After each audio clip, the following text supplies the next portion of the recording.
Credo che a me le polemiche, come sapete, piacciono poco. Credo che l'arte debba essere uno spazio libero e di pace e soprattutto di dialogo. Penso questo e credo che altre polemiche non servano a nulla. Eppure, polemica o meno, la questione russa alla Biennale d'Arte sta scatenando reazioni che di leggerezza poco hanno a che fare. È diventato un braccio di ferro politico che ha scavalcato i confini non solo regionali, diventando di fatto una questione internazionale.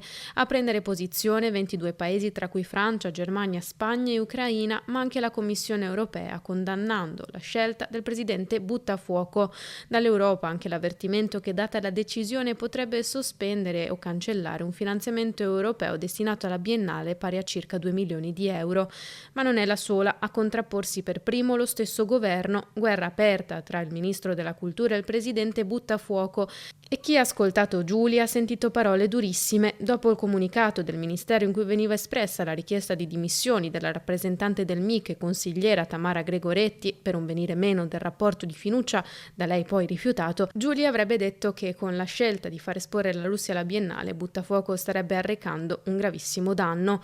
Così dunque dal governo si apre però un altro fronte interno alla maggioranza che sta scuotendo non poco anche la politica veneta.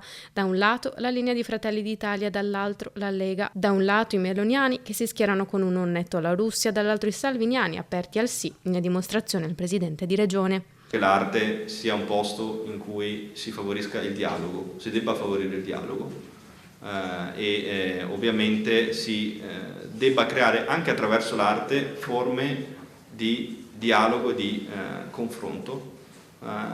Uno dei pochi spazi che ormai è rimasto di pace è l'arte e penso che noi l'arte dobbiamo difenderla, non solo a parole, anche con i fatti. La mediazione di Fratelli d'Italia, quella di dedicare uno spazio ai dissidenti all'interno della Biennale, già in cantiere, la risposta dalle colonne del Foglio di Buttafuoco. Si schierano con il partito di Meloni, forzisti, contosi che rivendica la Russia come paese aggressore e che non può trovare spazio in Biennale. C'è da dire inoltre che la curatrice del padiglione Russia sarebbe la figlia di Sergei Lavrov, ministro degli esteri della federazione.